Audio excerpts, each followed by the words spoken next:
Hello and good afternoon, everyone. My name is Allowable, and I want to welcome you to the Transplant Institute lecture series. It's a pleasure today to have Dr. Paul Greig visiting with us from the University of Toronto to speak to us on advances in living donor liver transplantation. We've had this initiative in developing the Center for Living Donation this year, and you've heard from other speakers on different perspectives on structure and approaches to living donation and kidney and programmatic design. And now we're going to be finishing the year with living donor liver transplantation. Dr. Greig is a good friend. He's a senior transplant surgeon who's well known in the transplant community and the hepatobiliary community. He was one of the early champions in the University of Toronto, leading its rapid growth to what it is now, the largest transplant center for liver transplantation in North America and the largest living donor liver transplant program. A very creative pioneer and amazing educator. He has had many awards in the field of education that included the Francis Moore ASTS Mentorship Award, as well as the ASPBA Education Award. And one interesting award that I've got to find out in 2016, he was the Living Legend Awardee in hepatobiliary surgery from the ASPBA, which is a remarkable thing. He's had many leadership roles at the University of Toronto and in Ontario. He was the president of the Canadian Transplantation Society and also the chair of the Canadian Organ Replacement Register and past president of the Canadian Society for Organ Recovery as well, or the Cold Retrieval Program. Now, in addition to that, he was co-director of the fellowships at the University of Toronto for transplantation and hepatobiliary surgery. The one thing that is unique also, besides being a master of education and a master of surgery and research, he co-edited and developed the Toronto Video Atlas for Hepatobiliary and Transplantation Surgery. For those who have not seen this online atlas that is free access, is one of the best sites to learn how to approach certain operations technically.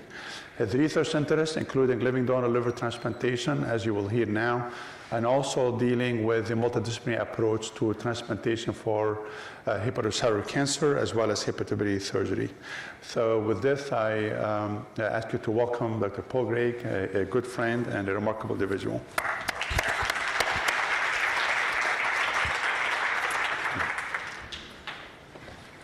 Well, thank you, Dr. Abajou, for those kind words, and it's a real pleasure to be here at the Ford Transplant Institute. It's a pretty famous place in its own right. I'm pleased to come and speak pretty much on behalf of my colleagues at the University of Toronto. What I've got to say today really isn't my work as much as it's the work of all of my colleagues at the University of Toronto, and I'm a very proud Torontonian. What I'd like to do is talk today about living donor transplantation, but I'm going to frame it in the bigger context of how can we identify more livers for our patients who need liver transplantation. I'm going to talk briefly about deceased donor transplantation, both neurologically, very dead DCDs, some comments about organ assessment and repair, and then really focus on living donor transplantation. And if you'll allow me, my gray hair, perhaps I'll speculate a bit about the future. Deceased donor transplantation. Well, as you know, the incidence of deceased donor rates across the world is highly variable. Spain is often recognized as the #1 center in the world. Here's the United States at 26 odd donors per million population, whereas the United Kingdom and Canada are down here in the 20 range. Well, this is a problem. Clearly there's work that can be done, but I can tell you that a recent article from here in the United States, and indeed there is still the potential to increase neurologically declared donors in, in different regions across the United States. So there's work that could be done back here at home. There's a number of ways in which you can increase organ donation. It can be done through legislation with routine referral or opt-in, opt-out, which used to be called presumed consent. Other incentives we can create to promote organ donation. And locally, there's all sorts of things that you can do locally, advertise school outreach programs. We all go to the high schools and cultural outreach programs, donor registries. In Great Britain, a couple of stories here. In Great Britain in 2008, they developed a strategy, a comprehensive strategy to increase organ donation. It was renewed just last year, and they've sustained a 72% increase in organ donation. In my province of Ontario, across the border there, in 2012, our OPO is called the Trillium Gift of Life. Trillium's a little flower, and it's the Ontario emblem, so it's called Trillium. So we developed a comprehensive strategy, and it was highly successful. We got a 51% increase in organ donation over the past few years, and in 2017, the numbers are at least what they were last year. So we're doing better, okay? But where do these donors come from? Well, this is the British data. There's this neurologically declared, yes, a few more NDDs, but it's mostly their DCD activity. No surprise. And exactly the same thing. And we know that DCD is highly variable. There are no DCDs in Germany. France has very few. Canada and the United States, not nearly as many as in the UK. Well, what about DCD livers? Well, my friend and colleague Carlos Esquivel, as recently as 5 years ago, called this a treacherous field. Were you DCD livers? The problem is that the results of DCD liver transplantation were inferior to neurologically declared individuals with a poor organ survival rate. But if you, both graft loss and mortality was worse both in the United States as well as in this British publication.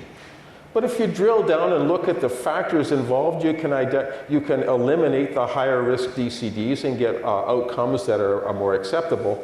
But the biliary complication rate still is the Achilles heel of DCD organ donation, liver donation. The biliary complications can be predictable. The cholestatic time and donor age can predict biliary complications, but we're trying to avoid this ischemic cholangiopathy. Here's one that we got, that's the MRI, and here's the transhepatic biliary cholangiogram. And you know, allow me if you would, you go back to 1975, when Sir Roger Williams and Roy Cohn were developing liver transplantation in Great Britain at the Papworth in Cambridge. They talked about bile cast syndrome. It's the same thing, you know? And I was fortunate enough to have dinner with both Sir Roy and Roger Williams just a few months ago. I have to throw that in. Okay, so ischemic cholangiopathy ranges from maybe as low as 9%, but more like 15 up to 30-odd%. It's a real problem. These are Johnny Hong's data. We think we can reduce the incidence of biliary complications by using thrombolytic treatment in the donor liver. We actually put it up, we put TPA into the artery in the donor liver as we're doing the biliary, as we're doing the portal reconstruction. And if you whether the brief fibrinolysis that comes with reperfusion and pack and go have a coffee and come back, you can do the bile duct then. We've been able to reduce substantially our incidence of biliary complications. Other programs are using TPA as well. And so in Toronto, we'll consider a DCD up to 65 years of age with short cold ischemic time and not too heavy. Our recipients have to be not high risk.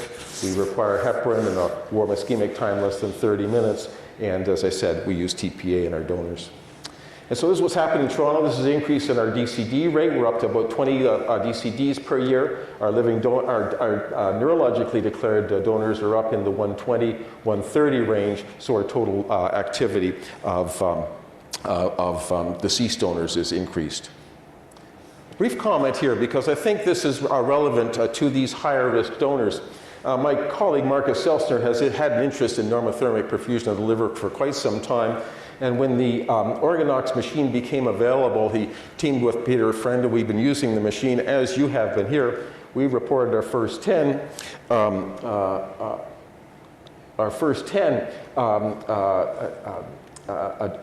livers compared with a contemporaneous cold storage, and this was an equivalent study and showed that we can certainly get similar results.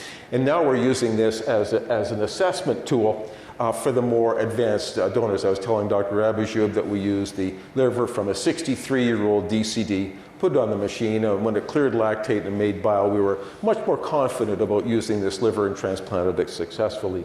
So we're using this normothermic preservation, both as a liver assessment tool. We hope to extend, at least the surgeons hope to extend preservation time to wait till the morning, and we'll see if we ever get around to repairing these organs. So we have this vision of the Organ Repair Center. You know that Toronto's been perfusing lungs for quite some time. We're going to reanimate some hearts, the livers. We did our first normothermic kidney 2 weeks ago.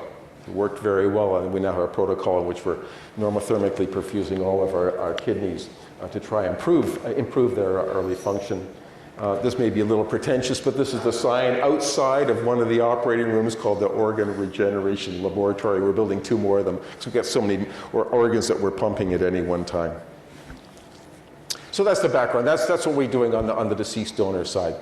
Living donor transplantation, I'll remind you that the first human transplantation was between these monozygotic twins at the Peter Brent Brigham Hospital, and made Joe Murray famous and got him the Nobel Prize. And we know in kidney transplantation that living donation is superior to deceased organ donation. These are American data and UK data showing that living donor graft survival is superior to deceased donor organs.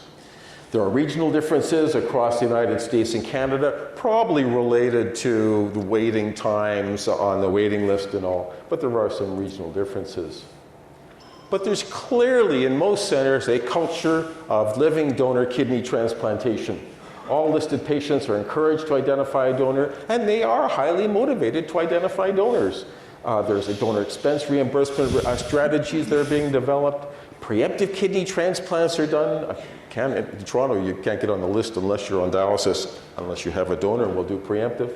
We have desensitization protocols, parent exchange, anonymous donors leading to chains. We do a good number of chains across Canada now. And public promotion, giveakidney.org, transplant links. Clearly, the culture of living donor kidney transplantation is well established. Well, what about living donor liver transplantation? This is a picture from one of the posters that we have in our transplant unit and up on the evaluation floor of the donor and the recipient. So worldwide, living donor liver transplantation, this is deceased donor numbers on the top and living donor numbers on the bottom. And in the West, the vast majority of activity is deceased donor activity, whereas in the Pacific Rim countries, the vast majority of transplantation is living donor. We all know that. It's a little more recent data which reminds you that Korea, Turkey, Hong Kong, Saudi Arabia, huge incidence. This doesn't include India, where there's a very large living donor liver transplant experience that's developing as we speak, with the United States and Canada way down here. Well, why do living donor liver transplantation at all? Well, the shortage of organ donors, I've already said that. There is a mortality on the waiting list. In Toronto, it's in the 25% range, and so you won't die while you're waiting. And then it reduces the morbidity of the liver transplant by transplanting you at a lower MELD score. You got PSC, you got a MELD score of 21, you're not going to get transplanted in Toronto until you get to be 28 or maybe 31. You mean I have to get sicker, doctor? Yes, you've got to get sicker. Well, if your brother comes forward, you don't have to get sicker and you get on with the transplant, and your risk of the transplant will be lower. We do know that the MELD score is inappropriate low in individuals with massive ascites being tapped every week. There are people whose tumors exceed guidelines for transplantation, for whom living donor may offer an option. And then there's that opportunity to help a loved one. How can you deny mom or dad to donate a portion of their liver to their loved one? Or a brother to help his sister, you know? You get a better quality organ, the likelihood of primary non-function is negligible. So there's a number of reasons to do it. Why not do it? It's the risk. It's all about the risk of the donor, the morbidity and the mortality of the donor. The risk to the recipient, I'm going to talk about that a little later on, but it's less of an issue. And there are institutional pressures. We do recognize that a donor death in an institution could have serious repercussions on the transplant program with great impact. Some comments about living donor transplantation as it's performed here in the United States, at least from the Canadians' perspective. Well, living donor liver transplantation peaked in 2001. It was the death in Mount Sinai Hospital in New York that really put the brakes on the growth in living donor transplantation. And up until a few years ago, there were only about 250 performed in the United States each year, of which a quarter of them were pediatric, and most of the centers only did 5 or 10 per year, small programs. And why is this? Because in the United States, there's been 4 donor deaths that are well documented, and there was probably a donor death last year that we all know about that was less well publicized. And these are the 4 human beings, the 4 individuals who died following their donation. And as a result, coming out of New York State on quality improvement in living donation, they recommended that living donor liver transplantation should be prohibited in recipients with MELD scores over 25. Don't do any sick ones for these reasons. The outcome would be poor, and they've got reservations about the ethics. And you know what? Oh, let me skip it. And when you look at the A2all data with regards to the activity of living donor transplantation, in fact, that is the case. The vast majority of patients who were transplanted in the early era were very low MELD scores. Only 4% had a MELD over 30%. But interestingly, MELD was not a factor in the graft survival. So there aren't any data to support that conjecture. But this has led to, we're aware of the concern, the risk aversion that is growing and becoming prevalent in the United States. It's led to this concept of left lobe grafts. You know, a left hemihepatectomy is less risky than a right hemihepatectomy. Let's do the left lobe liver in the donor, and we'll transfer the risk from the donor to the recipient. And so it's been championed in a number of centers. UCSF and Columbia in particular are advocates of the left donor graft, the small graft with a portacaval shunt to modify inflow and reduce the hyperperfusion syndrome and try to avoid the small for size syndrome. But when you look at the data that were put out just 5 years ago, these are the American data of 2,500 right lobes versus 150 left lobes. You look at the outcome, the left lobe outcome was clearly inferior to the right lobe. We've done 4 in Toronto, and only 1 graft is still functioning. We're a right lobe center. So on the other hand, the NIH has supported the initiative for adult-to-adult living donor transplant with the A2all initiative. A whole bunch of publications have come out of the American experience. We were part of the A2all in its second incarnation up until a couple of years ago when it closed. So what about living donor liver transplantation in Toronto? There's Toronto, okay. We have a problem. We have a mortality on the waiting list. In 2012, 300 patients on the waiting list. We had 43 deaths that year, and this is the mortality on the waiting list. 1 year survival of 80%, so that's a 20-odd% mortality in 1 year, a 3-year mortality of 40%. And so in Toronto, we have a very active living donor transplant program, both pediatric and adult. We've done over 650 cases since we started our adult program in 2000. It constitutes about half of our pediatric activity, although last year was 80% of our kids. We've not had a death on the pediatric waiting list for quite some time. It's about 25 to 30% of our adult activity. We've had no donor deaths and no permanent disability in any of our donors. Give you an idea how this compares with the other centers in North America. This is the A2all data of non-aborted living donor transplants. Here's Toronto's activity compared with Columbia, Northwestern, and Leahy, and Pitt, and Colorado, and all. I'm going to talk about recipient issues, then I'll talk about donor issues. So this is really important. This is really important. Shimel Shah reported, almost a decade ago, the recipient outcome comparing living donor with deceased donor. But the idea, the concern was when you get a smaller artery, smaller portal vein, technical issues, you're going to have a higher technical complication rate. Well, indeed, we did not identify that. When you compared the living donors with the deceased donors, we had the same outcome, the same patient graft survival. However, if you do an intention to treat analysis from the day they're put on the waiting list, there is a distinct survival advantage to the living donor recipients. Voila, as they would say in Quebec. Thank you. And we confirmed these data with an analysis just last year of similar outcomes from the date of transplant, and there's the survival advantage from the day of listing. What more do you want? There's a compelling argument for living donor liver transplantation. Long-term follow-up in our recipients. Yes, there was a higher incidence of biliary complications, and this is our more recent publication of the first 350 right lobes that we did up until 2010. And in the first few years, our incidence of biliary complications was 28%. That's pretty high, but it's down in the 10% range now. It's called experience. We're better at it. We know when to do a rule loop.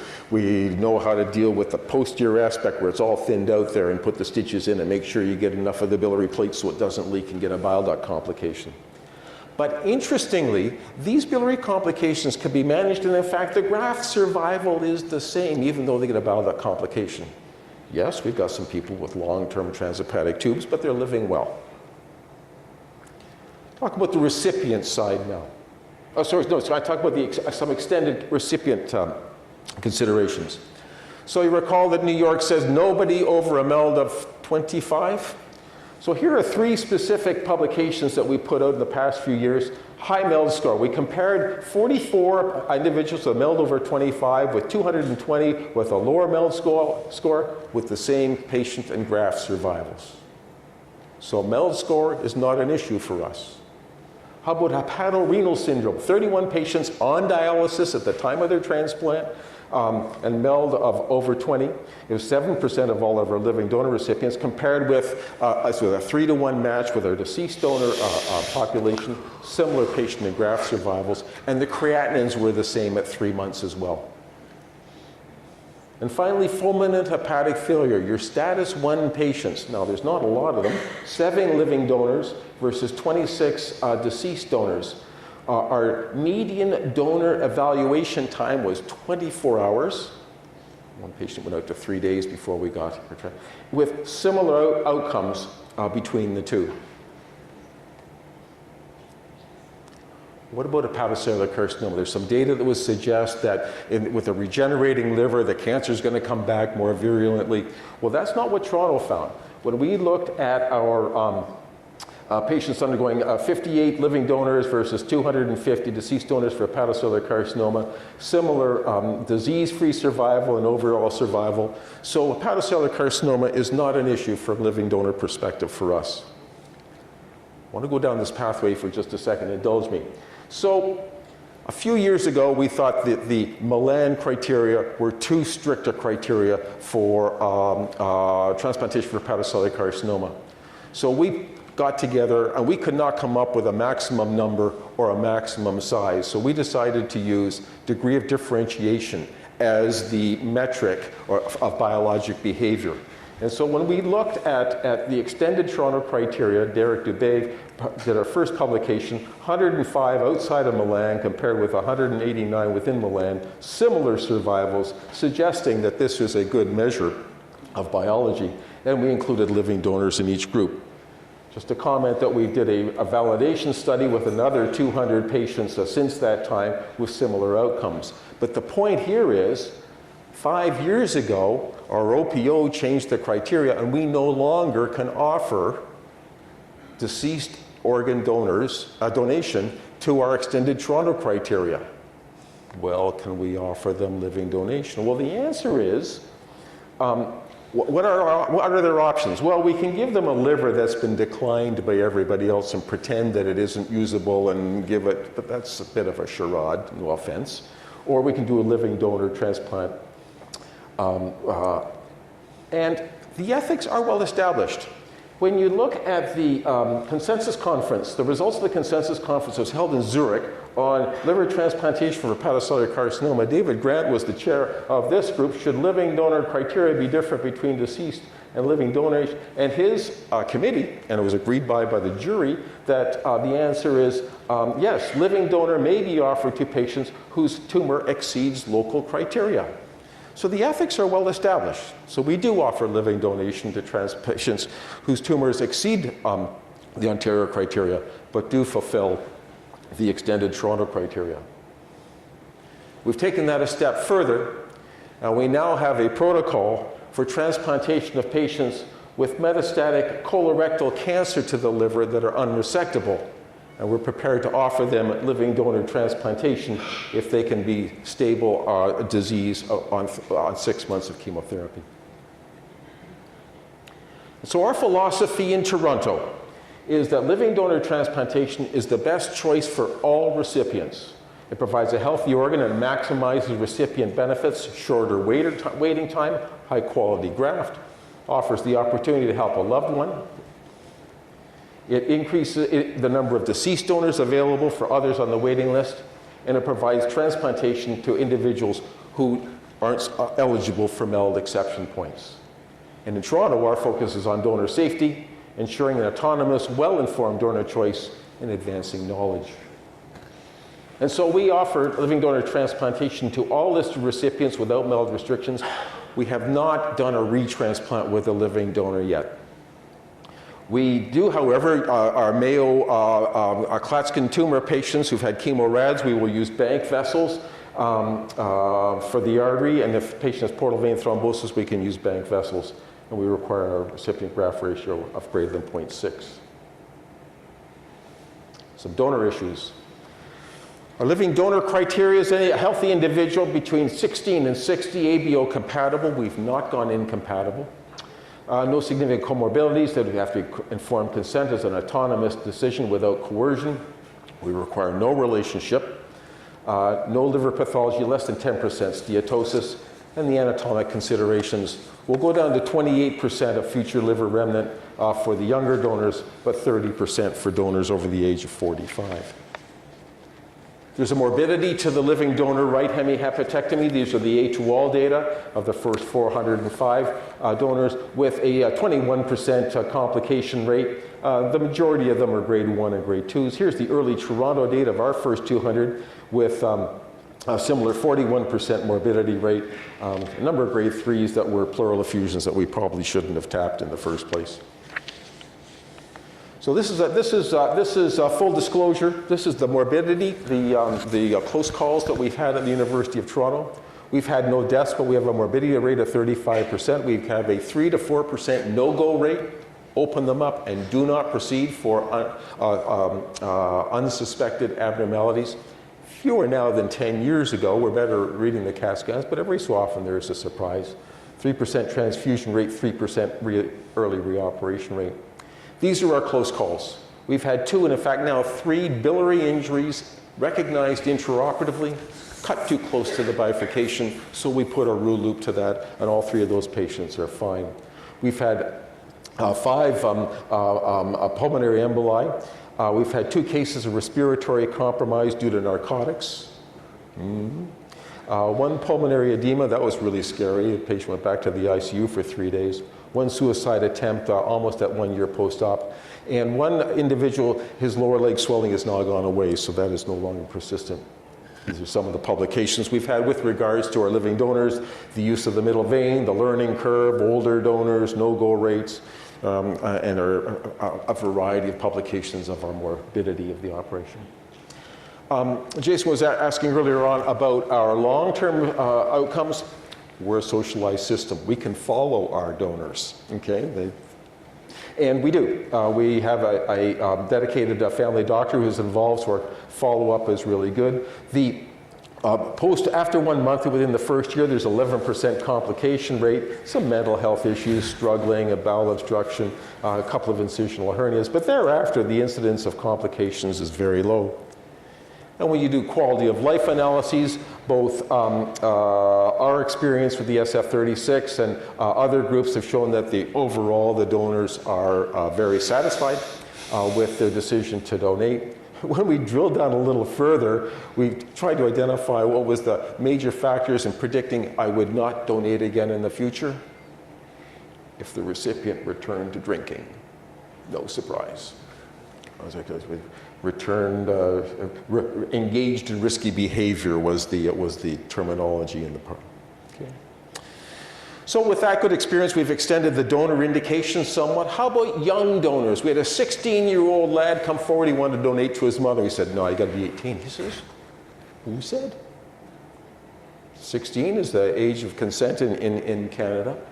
And so we've established a checklist for living donors, for the younger donors, to make sure that they understand what they're signing themselves up for. This young man cared for his mother and was an A student. He actually turned 17 before he actually donated.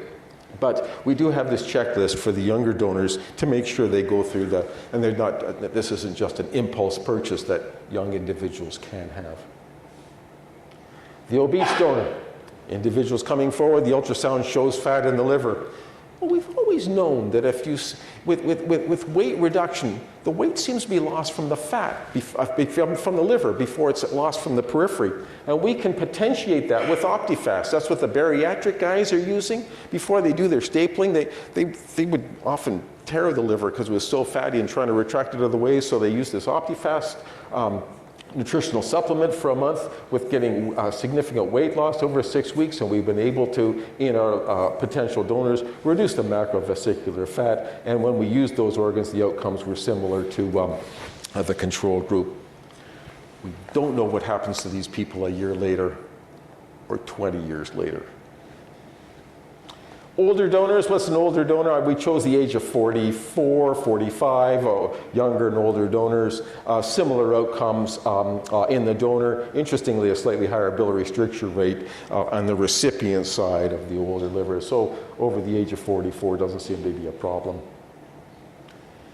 But you know, when you're doing patients with fulminant hepatic failure, you're under pressure to work up a donor quickly. I've already alluded to the fact that we've had, saw the recipient, the patient in the ICU at Saturday morning, and on Sunday morning we had the donor on the table and went ahead.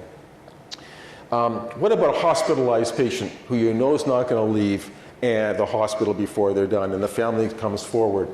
Well, we do have expedited workup. We tell our families it takes 2 weeks to work up a donor, but I ask you, where does the liability, if the recipient dies, when do you become liable for not working up the donor fast enough?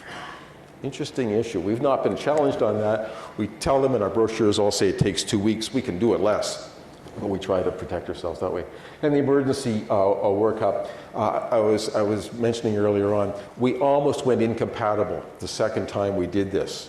The donor surgeon thought they checked the ABO, the recipient surgeon did, and just before we went to the OR, the blood bank called and said, did you know that no, because you're relying on the OPO to do that, but the OPO is not involved in this. So we now have a checklist, and on Sunday morning, we go through the checklist to make sure, so to reduce the chance of those complications.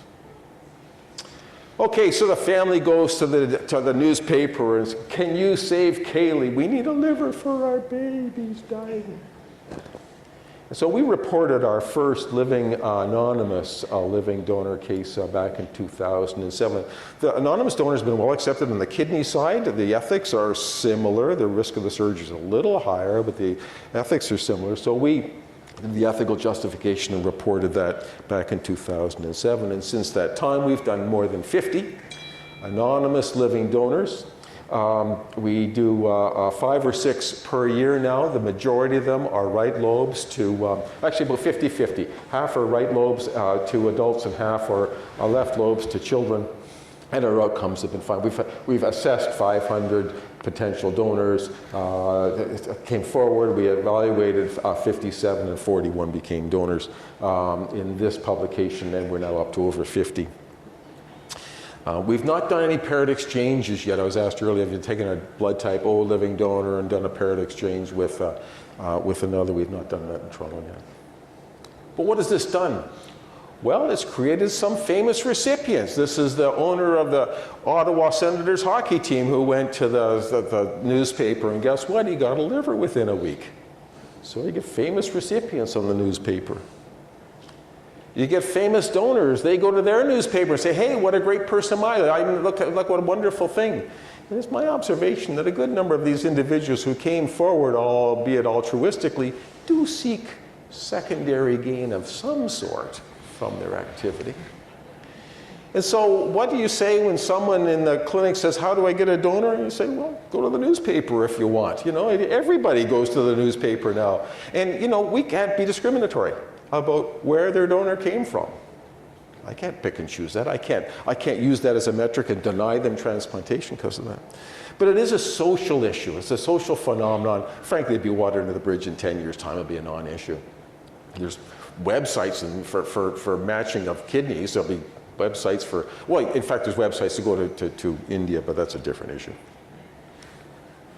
So I want to talk about our culture of living donor liver transplantation in Toronto. I've already told you that our philosophy is the living donor transplantation is the best choice for all recipients, and these are the reasons why. It's the same slide as before. Our program, like yours, is founded on recipient need. We have a mortality on the waiting list. We have expertise in hepatobiliary surgery. We have institutional commitment. The resources have to be put to a living donor program. The first few, the surgeons just did them, but you can't live like that. You have to put the resources to it, coordinators, to office space, resources to make the living donor program. You have to have ethics support. We have a transplant ethicist involved. The team needs to perceive its value, got to be committed to quality improvement, and you have to do enough cases to maintain activity. And you have a disaster plan. We review our disaster plan once a year. What we will do if there's a donor death. We'll review the disaster plan each year. I think program structure is really important. This is an article that Gary Levy and David Grant, who championed our program back in 2000, especially for the first decade, put out just a year or so. Our program is led with a surgical director with a full-time medical director. There's commitment, and these are the champions. Every activity has to have champions. We have a full-time nurse coordinator, we have 2 administrative assistants, and we have all of this support, include a regulatory administrator. We have 7 transplant surgeons involved in the living donor program, 3 transplant hepatologists, and of course, we've got a big surgical team with all the fellows, nurse practitioners, PAs, who are all engaged and manage our living donors.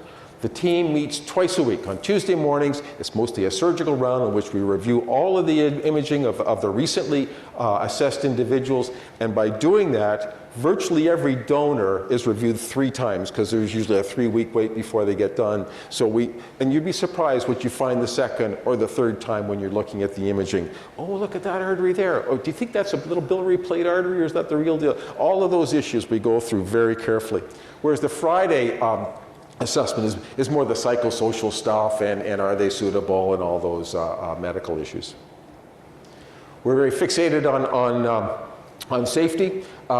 We make sure that the donors and recipients understand the risks, and to steal James Reason's safety model, we try not to have the defects all line up, and we have procedures in place at the administration and preparation, patient selection, donor, all these different steps to reduce our risk to our living donor recipients.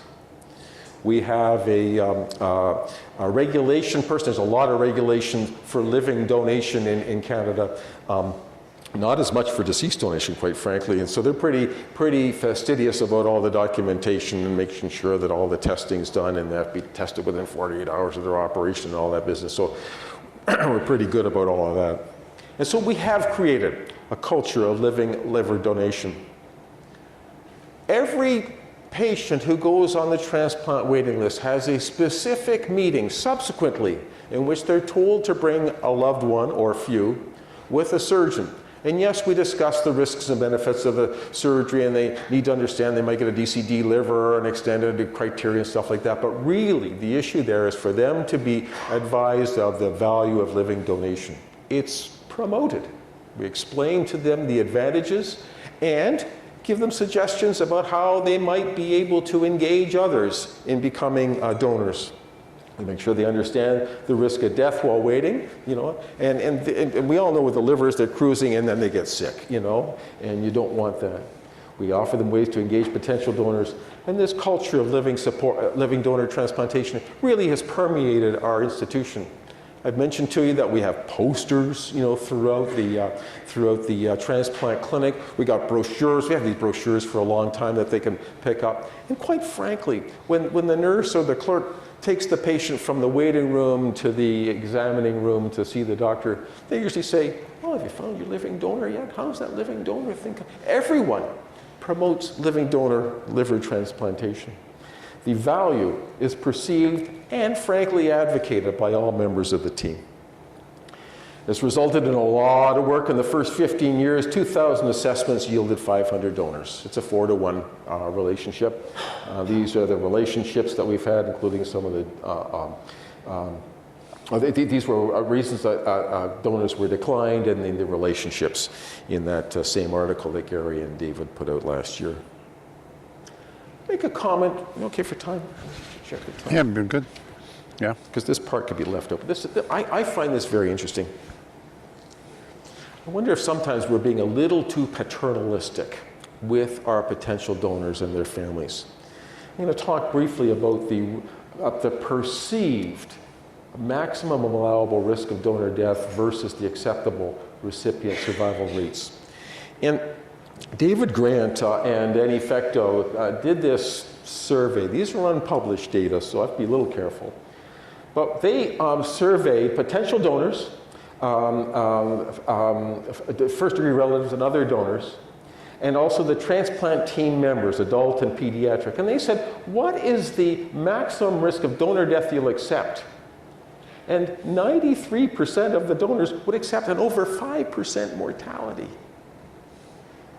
That's a death that's 2 deaths a year in Toronto. Don't think so. Whereas the adult transplant team needs to keep it less than 1%, but interestingly, some of the pediatricians thought that it's okay because it's the baby or something. On the other hand, what constitutes futility? What sort of recipient outcomes do you require if you're going to donate your liver? Well, the first-degree relative would accept a survival of 20%. Don't think so. It's pretty devastating to the donor when their recipient dies.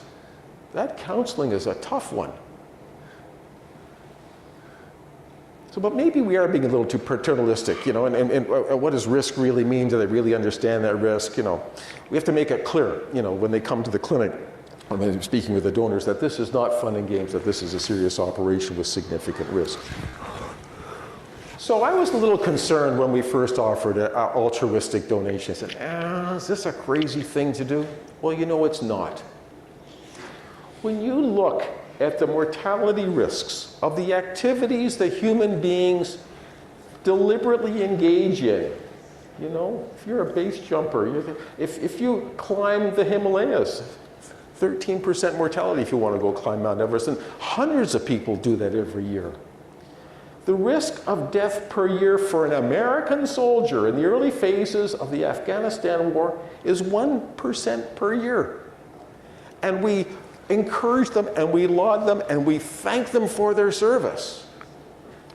But the risk of being a donor, of death from living donation, is 0.3%. What's the problem? It's a third of that of going to Afghanistan, and it's just as noble a thing. I would submit there's no problem. Culture, climate. Yes, I do have one comment, because there are some differences. I'm a Canadian. We have a very socialized system. And one of the other major differences between the environment in which I work and the environment in which you work is we are much less regulated. We don't have regulators. We will not be shut down if our recipient 1-degree or graft survival is under 80%. We don't have them breathing down our neck that same way. There's clearly a different climate. And we have a monopoly. So there's no business competition. We have to have living donation because if we don't, they will, and they'll lose it. There's a very different climate in which I work. We just do it because we think it's the right thing to do, but we acknowledge that there are other pressures driving forces in the United States. Let me project in the future, if I may, just to think out loud about where I think this is probably going. So the considerations in Toronto on the recipient side, there's no question that very soon we're going to do our first living donor retransplant. It takes banked grafts, and in Toronto, the half-life of the grafts, we can only keep them for 5 days, and so the donor and the recipient have to be on call for when the grafts are now available. But we're very close to doing our first living donor liver retransplant. It'll be carefully selected individual, of course, with a good artery and all that. ABO incompatibles. Well, we're well aware that particularly in Japan, where you must be a blood relative to donate your organ, the liver, they're forced to go ABO incompatible because if mom and dad are ABO incompatible, the baby will die.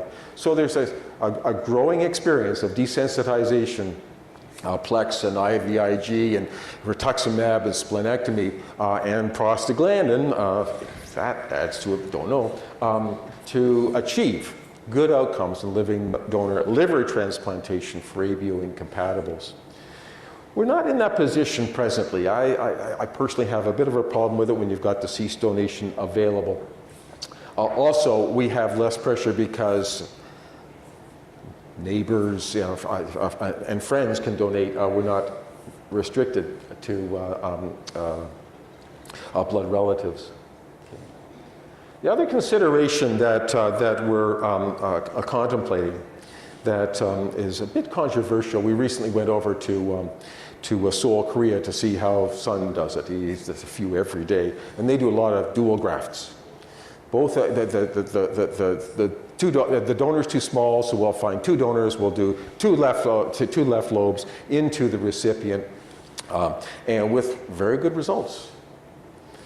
I'm not sure we're quite there yet.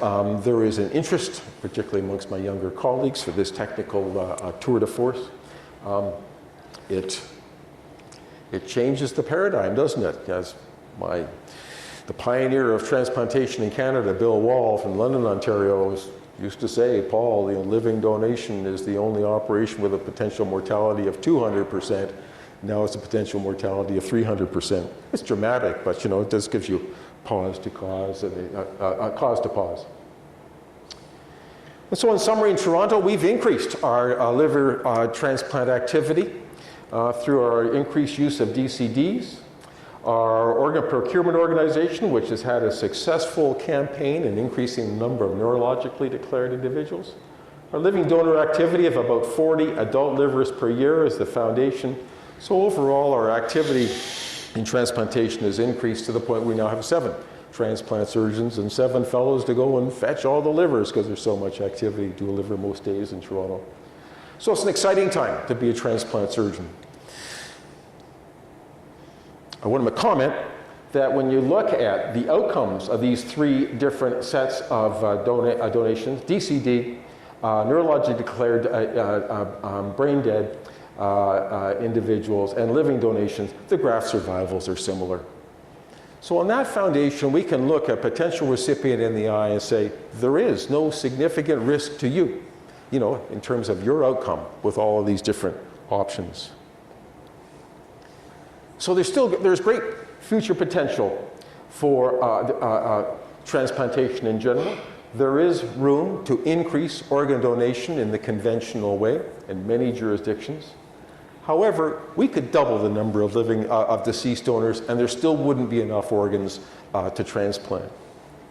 Deceased donor liver transplantation will never meet the need. And so living donor transplantation, clearly influenced by deceased donor activity. If you don't have a mortality on the waiting list, you probably shouldn't be doing it. There are inherent risks, but they are manageable. There are some specific barriers, but we believe it offers a significant opportunity to increase liver donation. With that, I thank you for your attention, and we'll be happy to take any questions.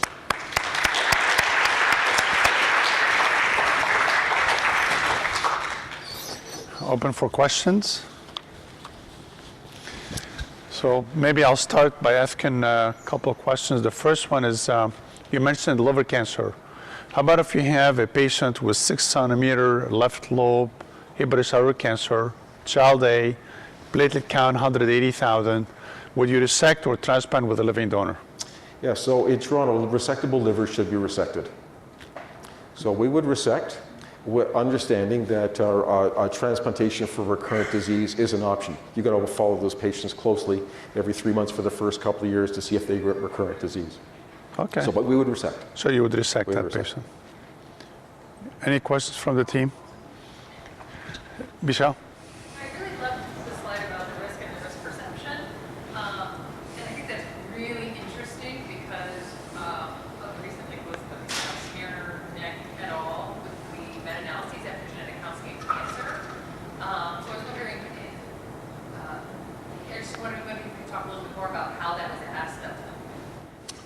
I don't think I quite heard the last. How do we do that? Did it? Yeah. You know that even with genetic counseling, like cancer patients with their correct genetic counseling, they still 20% overestimate, 25% underestimate their risk. Yeah. So I just wanted to know how you actually asked about risk. And So I think that's why this hasn't been published, because it was a pretty quick and dirty survey that we did, and and this 2%, 5%, we didn't. There wasn't. And here's what 2% really means, and it wasn't really thoroughly and drilled down like this. And it does go to, do you really understand what a 5% mortality is? So that's why I'm a little cautious. But it's probably true that they're prepared to accept risks that we don't want to assume, and we're probably a little too protective. Other questions? Yes, Jason? You mentioned that the sort of the institutional education portion was important. How much of that do you think contributes to your success in the program of all the employees and the staff buying in, one?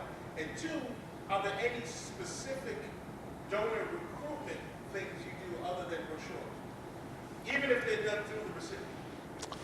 So the educational piece with regards to the whole team, I think it started in the first 5 years with the champions, both David and David Grant and Gary Levy, who were really driving the program. Now the surgeons and the other hepatologists were supportive, but they weren't zealous about it. They were zealous, and they drove through the resistance. And once the good outcomes were identified, people eventually came across, and so everyone recognized that this is clearly the right thing to do. And you become, known for your living donation. You're proud of who you are, and all that sort of business. So that's where the education and the team comes. Yes, we had brochures so that all the team members know the risks and stuff like that. But it came as a sort of stepwise, good results. It's the right way to go, the right way for things to proceed. With regards to the recipients, there's overt, we have, as I mentioned, we have a specific clinic visit where the recipient and their family comes and they meet with the surgeon. We tell them all about the advantages of living donation. I'll be honest, we promote it. We tell them they should seriously consider this because it's your only guarantee of getting a liver and all those cliches.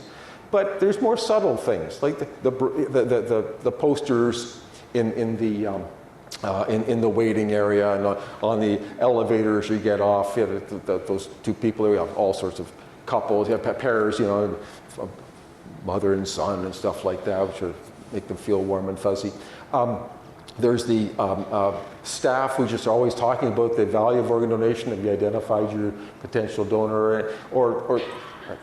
And the recipient will say, well, I did, and they had this problem, and we can help them with that. And so it just sort of grows as we influence our recipients to consider that. That being said, we probably list 250 or 300 people each year. We've been static at about 40 to 45, occasionally 50 living donors per year in that. Because the majority of living donors now come from newly listed patients because we're sort of past the grandfather clot days. And so it looks like 1 out of 4 of individuals is going to find a living donor. I'm not sure we can promote it any more than we currently are. That would be sort of our statistics. In an environment in which neurologically declared donors are available. Yeah. Question, have you considered the paired exchange and liver transplant? The question is, have we done paired exchange and liver transplantation? The answer is not yet. If we do, it'll be a center-specific activity. Correct. It's not like we're going to share within the program, no offense. But we can do it with Detroit. Sure. Well, then, you might have to get the liver's passport.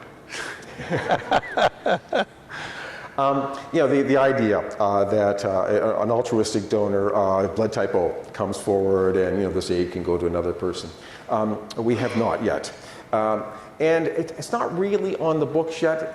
From the get-go, if you're not ABO compatible, we don't consider you. So we're not quite there yet. The resources will be pretty profound. Sure. You got 2 donor ORs and 2 recipient ORs. There's 4 surgeons plus the 4 fellows to do all that. That would be quite. Probably asynchronous. Yeah. Additional questions? Yes, please. How many potential recipients are Oh, one. So, but rule, Donors? She meant donors. Donors, yeah, no, that's right. I thought that's what you meant. Rules are meant to be broken, and if someone's really sick and a couple people come forward, we'll start to assess a couple of donors at the same time. But we tell families, you guys tell us which one we should assess first.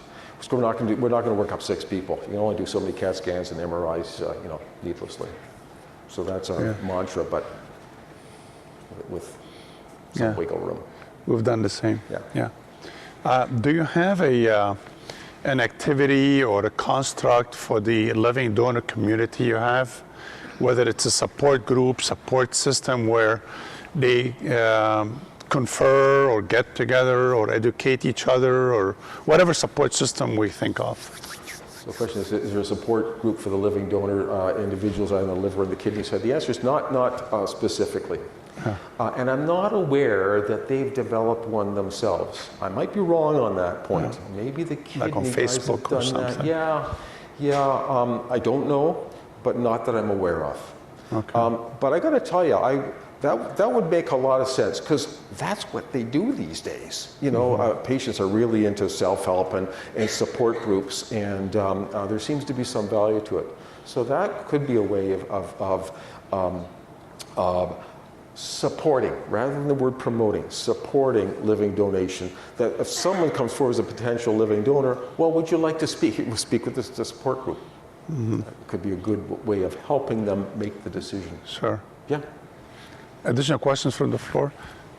I know, Dr. Appleton, you guys will do, I think I'm correct, like an HIV positive liver into an HIV positive patient on the deceased side? On the deceased, there is a protocol. We just started a protocol. But would that ever be the case? I mean, HIV is now considered like a chronic disease. Would you guys ever transplant a liver to someone where you knowingly are going to give the patient something else to deal with? So that potential donor who's HIV positive is going to have a really normal liver. Yeah. They all have to jump through a lot of hoops. Yeah, I wouldn't dismiss it out of hand. We do transplant HIV positive recipients. Yeah. And if the donor is well controlled, you wouldn't dismiss it out of hand. It's not that concomitant liver disease is pretty common in the HIV community. And, But yeah.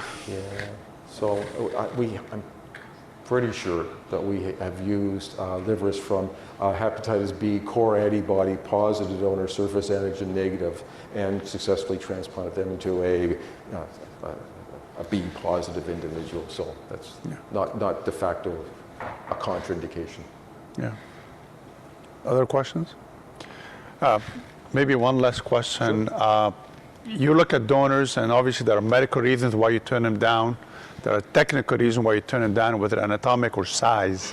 What would be the top 3 or 4 technical reasons you would turn down a liver donor? Question of technical reasons for liver donors to turn them down. Too many ducts. Don't like 3 ducts. 3 ducts is a problem. And in fact, we've reported that 3 ducts is not good. 2 ducts is fine. Yeah. We don't like 2 arteries. We do 2 arteries sometimes, and we'll use the recipient's own artery. We'll backbench a jump graft on, so there's only a single anastomosis at the time of the transplant itself. But we don't like 2 arteries. The middle vein is not a problem.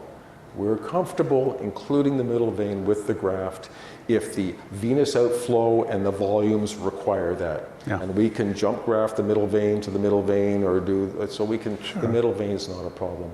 And then size, of course. There's a future. What's the limit on size? Yeah. So the answer is the future liver remnant must be at least 30%, of current liver volume, but we'll go to 28% in donors under the age of 45.